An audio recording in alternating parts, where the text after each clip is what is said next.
Salamat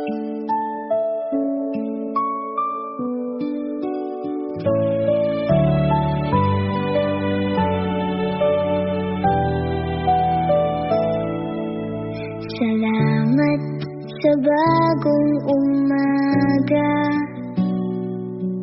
sa init ng araw na payapa, sa ngiting